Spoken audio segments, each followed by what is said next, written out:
Once again, we have our node class. Every node have value left and right child, which is same as binary node.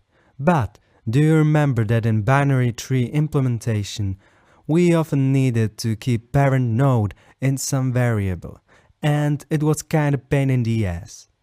Well, in this implementation, I choose to have parent of every node stored in the parent attribute. So, we have constructor, which takes value and parent node, and it initializes left and right child to null. Then there are a few interesting methods. First is set as parent, and as the name suggests, it sets this as a parent of some other node. But first it checks whether the child node is not null. Next method returns balance of node. So if left and right subtree is not null, the balance is the height of right subtree minus height of left subtree. We have to check whether there is subtree, in other words, whether there is child. Because if, for example, left child would be null, and we did not check that, we would get some null pointer exception, because we would call getHeight over null. So, if there is no right child, the height of right subtree is 0, right? So we return 0 minus height of left subtree. Similarly with right subtree, except when there is no left subtree, we return the height of right subtree. And if there is no left nor right child, the balance is 0. Let's look how we calculate the height. The height of each node is 1 plus maximum from height of its left and right subtree. If there is no left nor right subtree, it is 1. If there is only left subtree, it is 1 plus length of left subtree. Similarly, if there is only right subtree. Once again, if you are not sure how this works, just debug it. There is no shame in putting breakpoints all over your code. But eventually, with practice, you will be able to imagine how this recursive function works. Underneath, we have getters and setters, nothing interesting. Only thing that we kinda do in the background is when we are setting left or right child. Because when we are setting left or right child, we also set the parent of past node to this node. Let's look at the tree class. Once again, we have insert, search, delete, and print here. Other methods are private, so they are not accessible by user of this class. Let's look how inserting works. First case is that we have no nodes in tree. In other words, root is null. In this case, we create new node, set its parent as null, and since it is the only node, we don't have to rebalance the tree, so we end. But if there is at least one node, we do pretty much the same as with binary search tree. So we create new variable called current, and we jump into this while loop, where we check whether to go left or right. Once we decide, we check whether there is right or left subtree.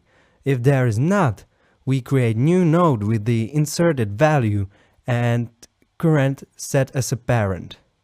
And then we have to break from this loop. After this cycle, we continue with the rebalance call, where we pass the variable current as a parameter. I will explain how this function works in a minute. Let's look at the search function. By the first look, you can see it is the same as in binary search tree. Remember, AVL tree is basically binary search tree that is balanced in some way. So it makes sense that the search works exactly the same. And I won't bore you with explaining it twice. So let's look at deleting. This function accepts integer value that we want to delete. In order to delete, we need to find a node and then delete it. So, as you can see, this is once again same as in binary search tree, Only difference is that in binary search tree implementation, we need to keep the parent variable, and we didn't have methods for deleting node. But you will see it is pretty much the same. I think it is pretty clear how we find the node that we want to delete.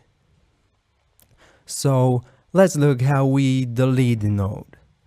By the first look, you can see it is once again the same as with binary search tree. We have first case where the node that we want to delete is leaf. Then we just delete it, but there's one additional thing.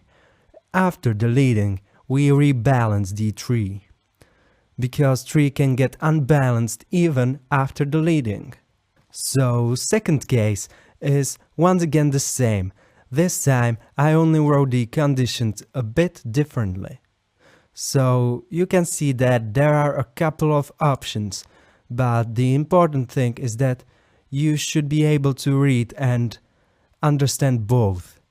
It helps you if you read it just like you see it. So for example, if node is not root, we check the value of its parent with node's value. And if it is smaller, we set the right child of parent to right child of node. Else, we set the left child of parent to right child of node. But if node is root, we set the parent of its right child to null. And we also set the root to its right child. Then we rebalance the tree. You can try to read this else if by yourself, and you will see it is a bit different, although it does the same thing.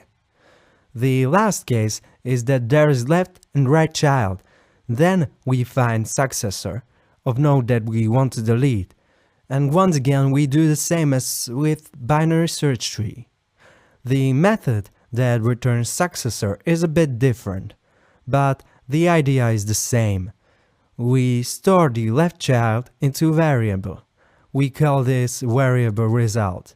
And if result have no right child, we set the left child of deleted node to left child of result.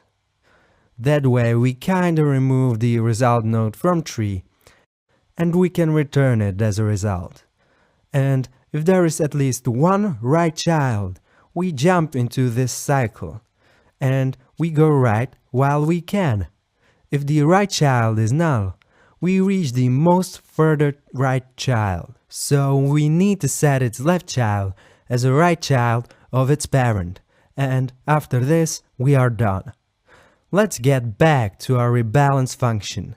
We compute the new balance of provided node, and then we check if it is equal to -2, and its left child have balance of 1, we do left-right rotation.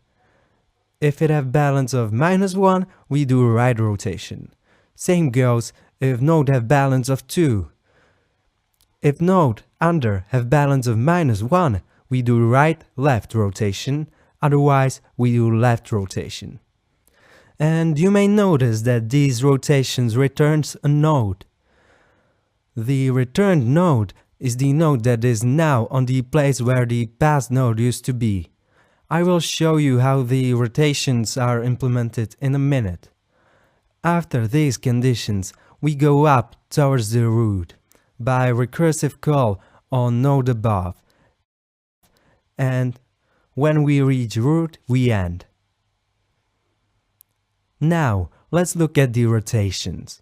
We have the left rotation, where we take node as argument. This is the node that have balance of 2. We store its right child and its parent. And the rotation works the same as I explained in the explanation video. We grab the left child of right node and set it as a right child of node passed into this function. And then we set node as a left child of right. But the parent still points at incorrect node, so we have to fix that, and we will fix it by checking whether the node passed into this function is not root. If it is not, we compare its value to right node value. But At this point, the node at right variable is actually the top node. And if parent's value is smaller, we set right as its right child, and if it is bigger, we set it as a left child. And if the node that we just rotated was root, we set root to right, and also set right's parent to null. Right rotation works pretty much the same, only this time we store left child and we set the right subtree of left child as a left child of node. And then we set node as a right child of left. Rest is the same. And the good thing is that we can use these methods for left-right and right-left rotations. So when we do right-left, we first call right on the right child of node that we rotate, and then we rotate left. It is the same as in the explanation if you think about it. Left-right rotation is made the same, only we first rotate left child to left, then we rotate right. Once again, I also wrote print function, so you can print the tree whenever you need. I hope you understand everything. If I left something unanswered, just ask. I will see you next time.